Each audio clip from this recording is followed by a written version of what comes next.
Good morning po mga kamangga. So andito po tayo sa area ni Sir Steven. Ito po tayo sa Moncada, Tarlac. So ito po ang kanyang bulaklak. Ngayon at kasalukuyan po tayo nagse-second shot, second elongation. Ito po nakita po niya marami raw pong talakitik. So ito po yung pinabao namin.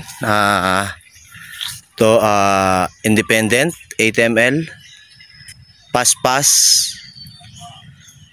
isang sachet, at saka po ang Cropwell 15-15-30, kalahating kilo per drum, at saka po nagsama siya ng 1/4 na NSDDT. So ito po ngayon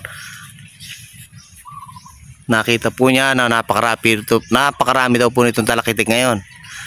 Kasalukuyan na po silang umaatake, pero sa tulong po ni Independent ang talakitik daw po ngayon ay naubos.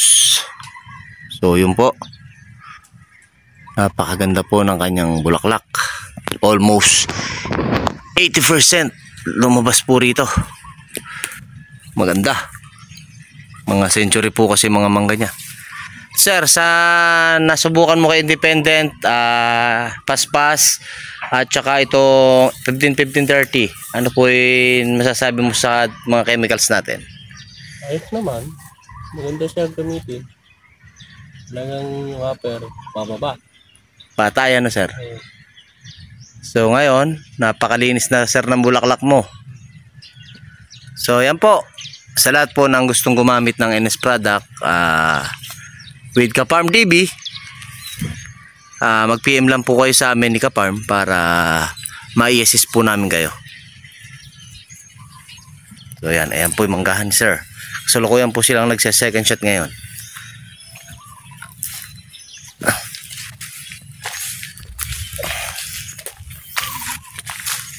Dami rin bulaklak mo sir ha? Lahat? Napaklo ba rin? Tsaka na pa na? Oo, napaklo. Kaya pala. Ba't may bunga na rin? Yung unang putasin namin, hindi bumigay. Best na isa lang. Tsaka ngayon mo lang inulit. Oo. Sabi nyo nga pa, ngayon mo lang. Oo. Kaya po kanya ngayong pinang second shot. Independent, paspas, NSDDT, at saka po itong ating Cropwell 15-15-30. So yun po, mula dito sa Moncada, Tarlac. Peace out.